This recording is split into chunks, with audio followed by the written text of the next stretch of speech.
Tom's Story by Lascelles Ellis. Tom had some luck.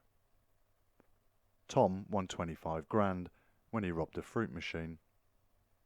It was in an arcade called the Blues Casino, which was full of strange lights and had a soft pinkish carpet.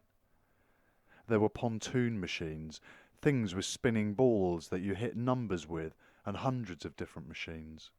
The whole place was lit up like a fairground, all red and yellow, purple and pink, green and blue. There were so many lights that Tom couldn't see the walls. It all belonged to a man, about 50 years old, with greyish hair on the sides and a big bald patch. He was very skinny, white, and looked like he had no bones at all. His name was John Peters, and he talked real proper English, like "How do you do?" and all that. He was a nice guy, but he shouted a lot and was too bossy. Tom went to Weston-super-Mare for a holiday because he liked it there. He wanted to go sailing on the sea.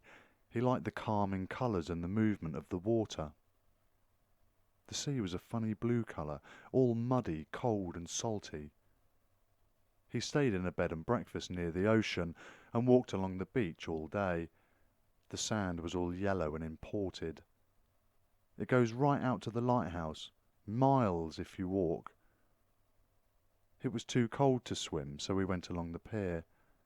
He went right to the end where it was scary because of the rocks on the bottom. He spent his money in the fruit machines. The police caught up with Tom when he came back to Bath. The police car had a siren which went bee-ba, bee-ba. It felt dangerous to Tom and disturbed him. The riot vans make a different noise, and you can't be seen when you're in the back of them. Getting arrested was frightening. Tom saw the police officers as soon as he stepped off the bus. There were two of them. He didn't know their names. One of them was very tall with a funny hat on. He was about 55 with brown hair and blue eyes. His uniform looked like it had just come out of the dry cleaners. He talked like an ordinary guy, and Tom could hear kindness in his voice. The other one was a short, skinny man with blonde hair, green eyes, and clean-shaven. He was polite as well, saying, "Hello, how are you?" and all that, before arresting him for burglary and handcuffing him. Tom was made to sit in the police car facing the window and was taken away, lights and sirens full on. To Tom, that was scary. The prison Tom went to was a strange place.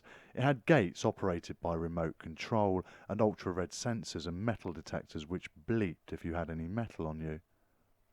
They automatically counted how many people went through while the officers sat and watched. They patrolled the prison with nasty Alsatian dogs that barked and chased you if you walked out of line. Every wall was tall with wire, more wire and sharper wire that would cut you.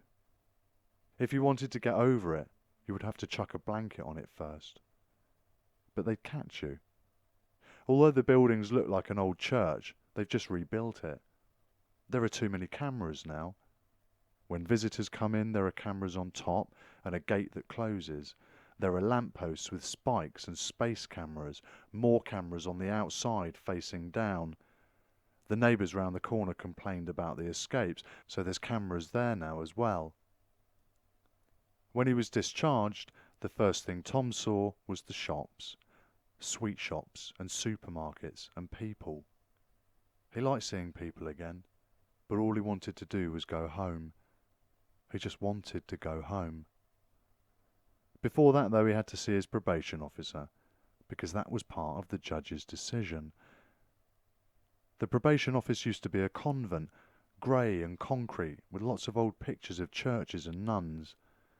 When he saw Mr. Big, the probation officer, he felt like he was going to confession.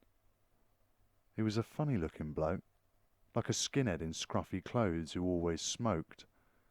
He spoke funny as well, like he was in an army camp. Tom is a criminal. He has brown eyes and curly blonde hair, cut quite short.